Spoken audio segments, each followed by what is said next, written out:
You ask Tiger to solve. This deals with linear equations with one unknown. The final result is x equals 9450. Let's solve it step by step.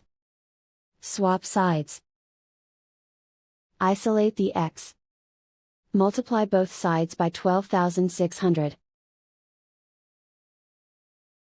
Group like terms. Multiply the coefficients. Simplify the fraction. Multiply the fractions. Simplify the arithmetic. And so the final result is x equals 9450.